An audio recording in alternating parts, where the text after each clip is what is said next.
cas. Donc voilà les conditions qui sont, moi, les conditions de succès de mon point de vue. Donc l'installation de manière progressive, grosso modo, on n'a pas vraiment le choix. C'est ce que vous allez faire aussi, pour une raison évidente, c'est que si on le fait trop brutalement, on crée un choc économique, puisque évidemment, une taxe carbone déplace des équilibres économiques, déplace des comportements si elle est à un niveau suffisant. Et donc la seule manière, c'est de le faire de manière progressive. Il y a un risque dans la progressivité, c'est qu'on n'arrive pas, c'est ce qui s'est passé avec Macron, cale à 44, alors qu'il devrait monter encore plus.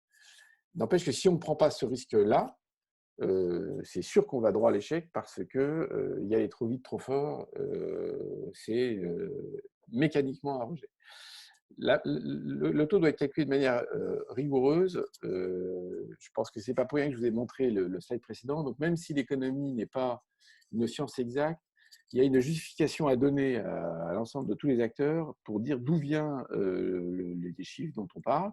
Tout le monde va comprendre que l'économie n'est pas une science exacte, mais personne ne comprendrait qu'on sorte un niveau de prix de son chapeau. Donc, il est important de justifier de manière rationnelle les choix qu'on fait. Le plan juridique, je l'ai dit tout à l'heure, parce que évidemment, il y a des risques de contestation. J'ai évoqué quelques exemples tout à l'heure. L'affaire des exonérations, donc là, pour vous, ce sera, là, je pense que ça va être un sujet extrêmement sensible. Au moment de la commission Rocard en France, donc c'était 2009, la recommandation unanime de tous les économistes, et pas que les économistes, de tous les acteurs qui étaient là, les représentants de l'administration, était de dire ne faisons pas d'exonération. S'il y a déjà des exonérations, essayons de faire de la compensation, et c'est pas pareil. Donc en gros, si vous avez des carburants routiers ou des tracteurs, des matériels agricoles dans les ports, toute une série d'actions qui consomment de l'énergie fossile et qui sont exonérées de toute taxe, il vaut mieux trouver des dispositifs de compensation indépendants de la consommation d'énergie fossile qui permettent de faire un rétablissement de la situation économique à court terme, de sorte de garder l'effet du signal. Si vous faites une exonération, vous ne communiquez jamais aux acteurs concernés qu'il va falloir qu'ils fassent le nécessaire pour réduire leur empreinte carbone. Dernier point, on en a parlé tout à l'heure sur la redistribution, et j'ai écrit là ce que j'avais dit tout à l'heure, c'est que de mon point de vue, même si on est convaincu de l'impact de la fiscalité, même si la doctrine budgétaire voudrait que cette fiscalité ne rentre pas directement dans les caisses, mais que la doctrine budgétaire voudrait que la fiscalité rentre dans les caisses, je pense que ce n'est pas possible à faire comprendre. Vraiment, je pense que personne n'y arrive. Et donc, pour éviter le sentiment que cette taxe est juste faite pour remplir les caisses, il faut que le sens de cette fiscalité soit explicite via un mécanisme comme vous avez appelé tout à l'heure, de recyclage. Et bien sûr, le dernier point, c'est assez évident, c'est que la mesure doit être bien expliquée. Peut-être un tout petit mot là, parce que c'est important ce truc-là. Dans l'échec Sarkozy, il y a un point à la fois de droit et d'explication. Le point de droit, c'était qu'il y avait un dispositif de quotas et un dispositif de taxes, et qu'évidemment, il faut créer un tuilage entre les deux. Et le Conseil constitutionnel a considéré qu'il était mal fait et qu'il y avait donc beaucoup d'émissions de gaz à effet de serre qui n'étaient pas soumises à la taxe. Évidemment, ils n'étaient pas soumis à la taxe parce qu'ils étaient soumis au dispositif de quotas. Mais les quotas étant pas payants à l'époque, ils étaient considérés par le Conseil constitutionnel comme comme étant pas de la fiscalité. Donc c'était une analyse économique un peu curieuse du Conseil constitutionnel. Mais ce qu'il y avait derrière, c'est que le président de la République, Nicolas Sarkozy, avait beaucoup trop insisté sur le fait que la taxe carbone, c'était l'outil massif et principal de la lutte contre le changement climatique, alors que dans la pratique, il y avait toute une série de d'entreprises qui n'étaient pas soumises à la taxe parce qu'ils étaient soumises au quota. Donc, ça a créé un sentiment de malaise politique, indépendamment du débat théorique de droit, qui était « Ah oui, mais nous, les ménages ou les petites entreprises, on va payer de la taxe pendant que les grandes entreprises n'en payent pas. » C'était extrêmement mal vécu, simplement parce qu'on n'avait pas bien expliqué l'ensemble du dispositif. C'est pour ça que je n'arrête pas de vous dire la réussite de cette taxe carbone, ça suppose vraiment un dispositif d'ensemble bien compris. Les uns et les autres vont toujours se précipiter sur les incohérences pour en déduire qu'il y a de l'injustice dans l'air. Sur la question de l'injustice, est-ce que vous voyez bien ce graphique? Je vais le dire avec les mots et très simplement. Il y a deux injustices qui sont sensibles, très sensibles quand on met en place une taxe carbone qui a un impact sur les ménages. C'est l'injustice de revenus, qui est que les revenus les plus élevés ont une part de consommation d'énergie relativement plus basse dans leurs dépenses budgétaires. Donc, le surcoût par rapport au budget d'une taxe carbone est plus fort pour un ménage à bas revenu qu'un ménage à haut revenu. Bon. Ça milite un peu en faveur de mécanismes redistributifs qui compensent cela, donc d'articuler une taxe carbone avec un système redistributif qui tient plus ou moins compte du revenu. Bon. Ça, on arrive à le concevoir et on arrive à l'imaginer. J'ai vu des dispositifs qui permettent de faire ça. Le deuxième sentiment d'injustice est lié à la partie géographique, c'est-à-dire qu'en fonction du lieu de résidence, et donc pour caricaturer, mais c'est toujours un peu ça qui est évoqué, ceux qui font la taxe carbone sont des Parisiens qui habitent en centre-ville avec un réseau de métro, bus, vélo, une organisation d'espace qui fait qu'ils n'ont pas besoin de voiture. Si vous habitez en milieu rural, un peu loin d'un centre-ville, non desservi par le transport en commun, vous dépensez plus d'énergie, et même pour vos déplacements obligatoires qui sont les déplacements domicile-travail.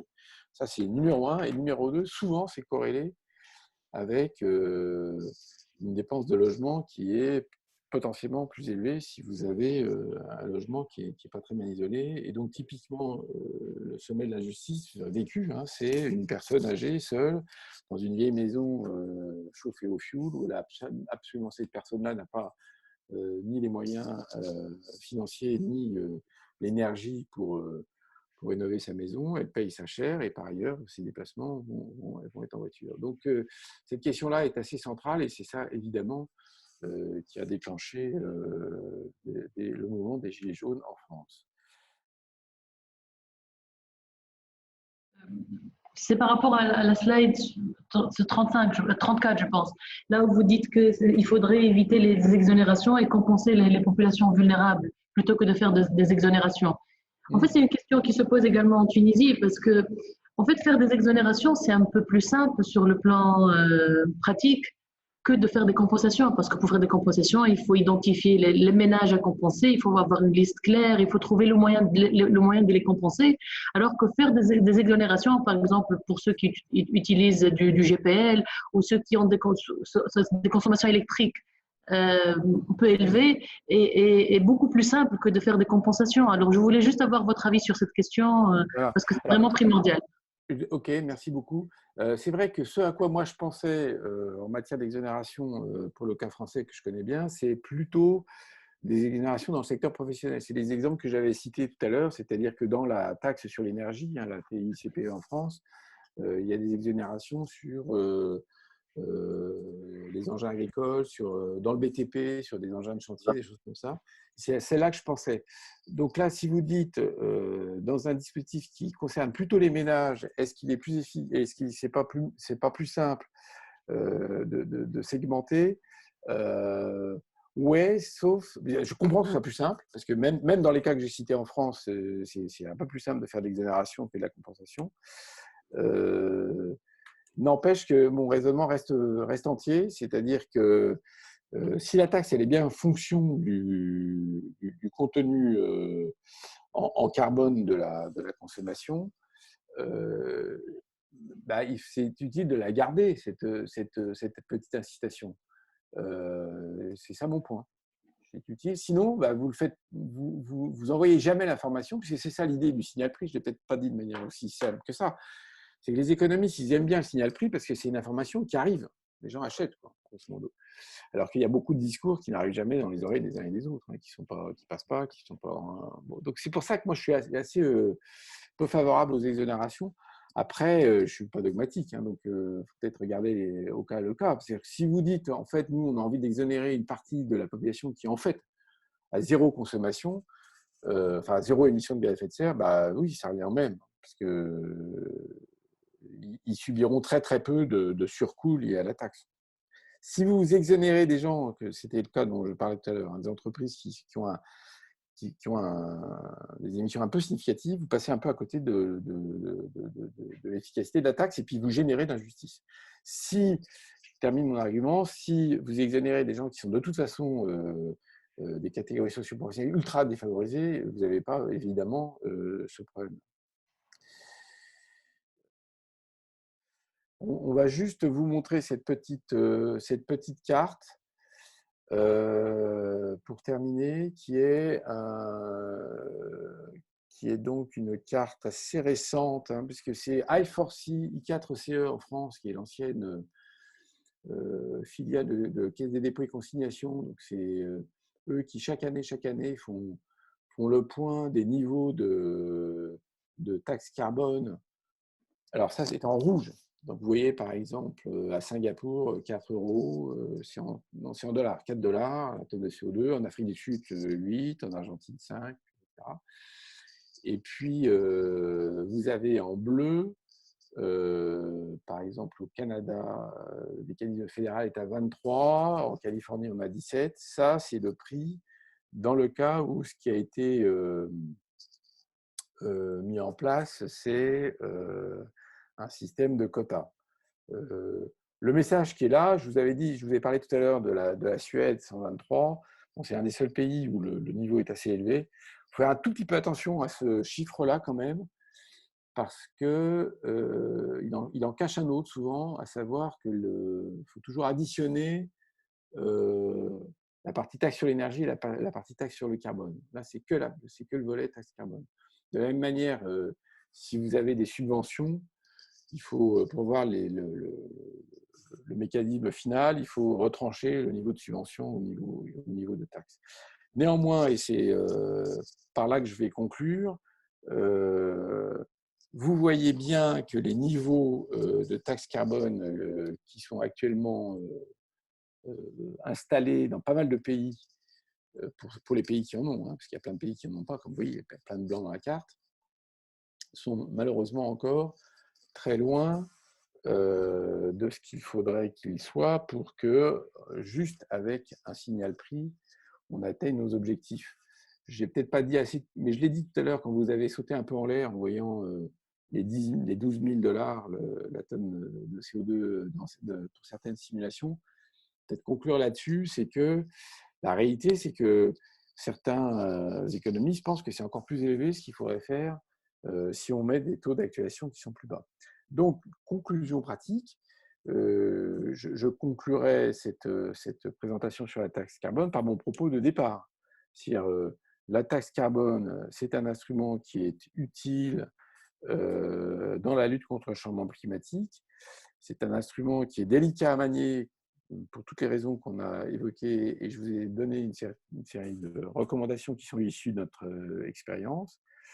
Mes derniers points, de toute façon, la recommandation essentielle, c'est un instrument dans un ensemble qui doit être cohérent et dont on ne peut pas malheureusement espérer, pour les raisons que j'ai développées pendant les 2 heures qui viennent de s'écouler, qu'il soit la solution unique à notre défi.